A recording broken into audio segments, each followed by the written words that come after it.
বরং আজকের থেকে স্লোগান হবে আল্লাহু আকবার, আল্লাহু আকবার। এই আওয়াজ দিয়ে দাও, শয়তানের সিনার মধ্যে এই আওয়াজ লাগায় দাও, শয়তানের সিনা ভেঙে চুরমার হয়ে যাবে ইনশাআল্লাহ। আল্লাহু আকবার এমন এক ধ্বনি যা শয়তান সহ্য করতে পারে না। 47-এ যদি ভারত থেকে আমরা আলাদা না হতাম, তা কিয়ামত পর্যন্ত আন্দোলন করতে পারতাম, কিন্তু লাল সবুজের পতাকা উড্ডয়ন করতে পারতাম না।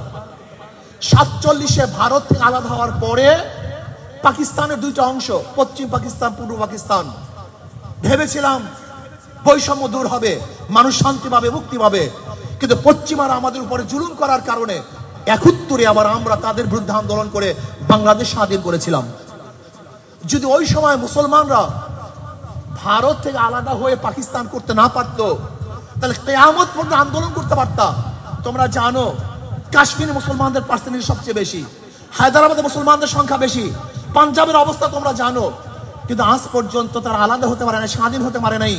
যদি 47-এ আমরা ভারত থেকে আলাদা হয়ে পাকিস্তান নামে একটা দেশ করতে না পারতাম, তাহলে 71-এ বাংলাদেশের স্বাধীনতা আমরা পেতাম না। কাজে দেশ মুসলমানদের দেশ, তোমার বলতে আপত্তি কোথায়? তুমি বলো না কেন যে ব্রিটিশ হটাও আন্দোলনে মুসলমানদের শেরকাত শরিক সবচেয়ে বেশি ছিল, পাকিস্তান করার পিছনে মুসলমানদের আন্দোলন এবং কার্যকরী ভূমিকা সবচেয়ে বেশি ছিল। আবার 71 তুমি দেখো, বীর মুক্তিযোদ্ধা, বীর উত্তম, বীর শ্রেষ্ঠ যতজন আছে, এর মধ্যে প্রায় 98% মুসলমান, 98% মুসলমান। শুধু কি তাই, তুমি স্পষ্ট বলো যে 2024-এর জুলাই আগস্টের আন্দোলনে যারা শাহাদাত বরণ করেছে, মৃত্যুবরণ করছে, 100 সবাই মুসলমান। কথা বলো, তুমি সাহস করে বলো, তোমার পরিচয় দাও, তুমি কে? তুমি এইভাবে পরিচয় দাও যে 750-800 বছর পর্যন্ত এই পাক উপমহাদেশের শাসক ছিল মুসলমান, বলতে থাকো, সমস্যা কি তোমার? এটা সত্য ইতিহাস, এইটাই সত্য। তুমি এইভাবে বলো, গোটা পাক উপমহাদেশ, গোটা দুনিয়ার মধ্যে পরিচয় লাভ করাইছে মুসলমান, এটা বলতে থাকো। তুমি এইভাবে বলো, ব্রিটিশ হটাও আন্দোলনের প্রথম সংগ্রামের সূচনা করেছিল শাহ আব্দুল আজিজ সাহেব রহমতুল্লাহ আলাইহি। 1803 ঈসাই সালে যখন ব্রিটিশ দিল্লি দখল করে, তখন শাহ আব্দুল আজিজ সাহেব রহমতুল্লাহ ঘোষণা দিয়েছিলেন, আজকের থেকে পাক উপমহাদেশ দারুল ইসলাম নয়, দারুল হরব। এই ব্রিটিশদের বিরুদ্ধে আন্দোলন করা প্রত্যেকটা মুসলমানদের জন্য ফরজে আইন। ওই দিনই ব্রিটিশ হটাও আন্দোলনে বীজ বপন হয়েছিল, বলতে থাকো, সমস্যা কি তোমার?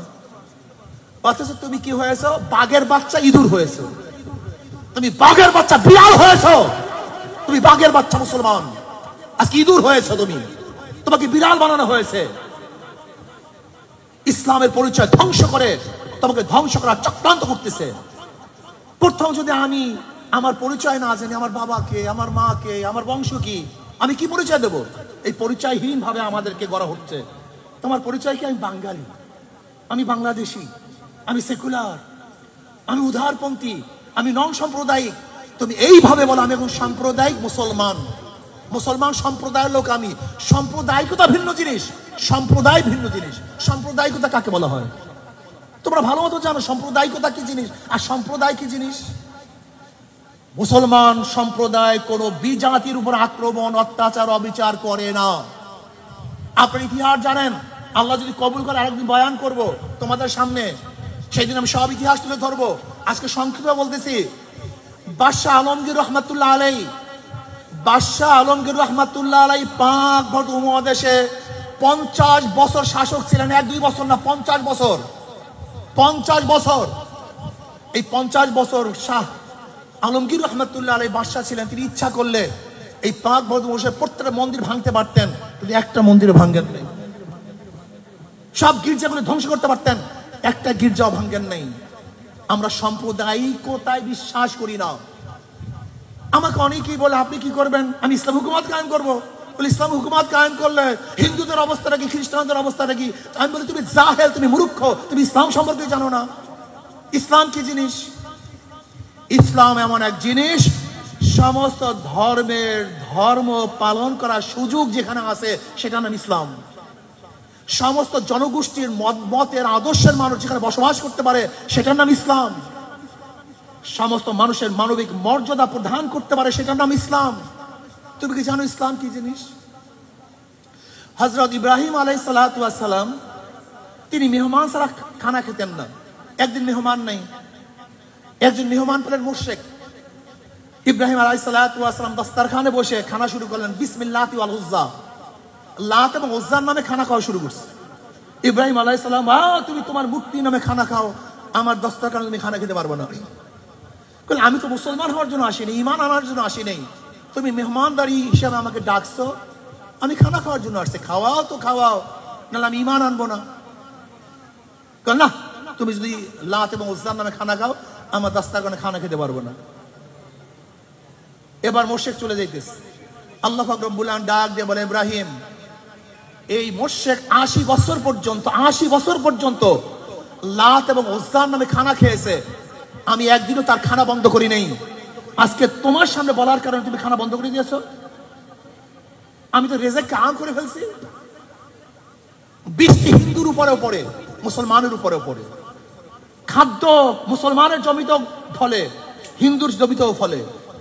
আল্লাহ পাক রেজেককে আম করছেন, চিকিৎসাকে আম করছেন, বস্ত্রকে আম করছেন, শিক্ষাকে আম করছেন, বাসস্থানকে আম করে ফেলছেন। সাধারণ আম মানে সাধারণ, সবার জন্য সমান। ইসলাম যদি আসে, শুধু মানুষ নয়, ইসলাম কি জিনিস জানেন? উমর বিন আব্দুল আজিজ সাহেব রাহমাতুল্লাহ, ভালো মতো শুনেন, আমার ছাত্র বন্ধুরা, আমার ছাত্রী মেয়েরা খুব ভালো মতো শুনেন।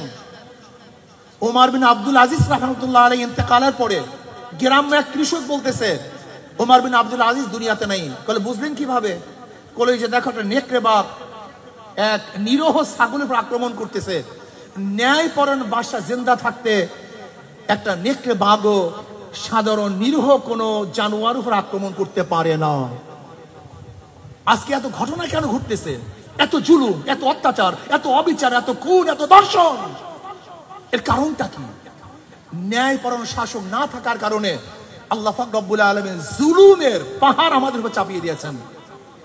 এর জন্য আসুন ছাত্র বন্ধুরা, আমার ছাত্রীরা, আজকের থেকে গর্ব ভরে বলো, আমি একজন মুসলমান। এই ইউনিভার্সিটি মুসলমানদের, এই দেশ মুসলমানদের, শাসন করছে মুসলমান। আগামীতে ইনশাআল্লাহ এই বাংলাদেশের শাসক হবে যাদের সাথে মদিনাওয়ালার আদর্শের সাথে মিল আছে, নীতির সাথে মিল আছে। আমেরিকা, রাশিয়া, চীন, পিকিন, ভারতের সাথে যাদের মিল আছে, 92% মুসলমানদের দেশে তারা শাসক হতে পারে না। এটা বলে দাও, সাহসের সাথে বলতে থাকো। আমরা সাহসের সাথে বলতে থাকলে এটা সহজ হয়ে যাবে। যখন বলবা না কঠিন হবে, যখন বলতে থাকবা এটাই স্বাভাবিক হয়ে যাবে। ধরে নাও, আমাদের মাদ্রাসার ক্যাম্পাসগুলিতে সমস্ত ছাত্ররা টুপি পরে হাঁটে, লম্বা জামা গায়ে দেয়, তার মানে এটাই স্বাভাবিক, পরিবেশ স্বাভাবিক হয়ে গেছে। ঠিক তোমরাও যদি পরিবেশকে ইসলামের ধারায় স্বাভাবিক করতে চাও, সবাই মনে করে এটাই স্বাভাবিক। মসজিদে যখন যাই সবাই টুপি পরি, সবাই সুন্নাত অনুযায়ী চলি, এইটা স্বাভাবিক। যে ইউনিভার্সিটির টুপি পড়তে লজ্জা পায়, সে মসজিদে গেলে টুপি না পড়তে লজ্জা পায়। এইটাই পরিবেশ। আজকে পরিবেশ সৃষ্টি করি, দাওয়াতে পরিবেশ সৃষ্টি করো। ইনশাআল্লাহ রাজি আছি না? আজকের থেকে ইনশাআল্লাহ ক্যাম্পাসের মধ্যে আমি একজন মুসলমান, নবী আলাইহিস সালাতু আদর্শ বাস্তবায়ন করার চেষ্টা করব। এটা বলতে কোনো আপত্তি আছে ভাই? কথা বলেন না, আছে আপত্তি কোনো? কেন আপত্তি থাকবে? কোনো আপত্তি থাকার কথা না। আজকে থেকে নিজের পরিচয় ঠিক করুন, ইসলামের দাওয়াত দেন, ইসলাম হুকুমাত কায়েম করার চেষ্টা করুন। ইসলাম হুকুমাত যদি কায়েম করতে পারেন, সেখানে ঋষি, কামার, মজদুর, জেলে, তাঁতি, ধোপা, হিন্দু, মুসলমান, বৌদ্ধ, খ্রিস্টান, পুরুষ, মহিলা, প্রত্যেকের ন্যায় সঙ্গত প্রত্যেকের অধিকার বাস্তবায়ন হবে। জুলুম থাকবে না, অত্যাচার থাকবে না, অবিচার থাকবে না। আমার মেয়েরা ধর্ষিতা হবে না, শিরোধানি হবে না, ইফটিজিং এর শিকার হবে না। প্রত্যেকের ন্যায্য অধিকার বাস্তবায়ন করতে পারবো ইনশাআল্লাহ। আমরা এই দেশকে কেন স্বাধীন করেছিলাম? সাম্য, মানবিক মর্যাদা, সামাজিক ন্যায় বিচার প্রতিষ্ঠা করার জন্য। সাম্য, মানবিক মর্যাদা, সামাজিক ন্যায় প্রতিষ্ঠিত করা, বিচার প্রতিষ্ঠা করার জন্যই আমরা এই দেশ স্বাধীন করেছিলাম। আসো আমরা সমৃদ্ধভাবে ইসলামের প্রচার করি। আমি একজন মোমেন, এটাকে বিশ্বাস করি। আমার সর্বশ্রেষ্ঠ নীতি ইসলাম, এটা বিশ্বাস করি। ইনশাআল্লাহ আজকের থেকে আমাদের কাজ শুরু করবো। আল্লাহ আমাকে এবং আমাদের সবাইকে এই গৌরবান্বিত ধর্ম ইসলাম প্রচার করার তৌফিক আল্লাহ আমাকেও দান করেন, আমাদের সবাইকে দান করেন। আলহামদুলিল্লাহ, ডাকসু নির্বাচন ইনশাআল্লাহ, ইসলামী ছাত্র আন্দোলন তোমরা জানো ইসলামী ছাত্র আন্দোলন কি? সাহাবাদের অনুসরণ। ইসলামী ছাত্র আন্দোলন কি? রুহানিয়ত জিহাদের সমান্যত প্রয়াস।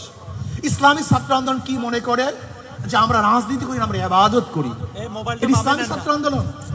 কাজে আসো ইসলামী ছাত্র আন্দোলনের আদর্শবান হয়ে ইনশাআল্লাহ তোমরা ডাকসু নির্বাচনে অংশগ্রহণ করবা, আজকের দাওয়াত দিবা। ইনশাআল্লাহ ভিপি হিসাবে আমি প্রার্থী ঘোষণা করছি মোহাম্মদ ইয়াসিন আরাফত। আলহামদুলিল্লাহ।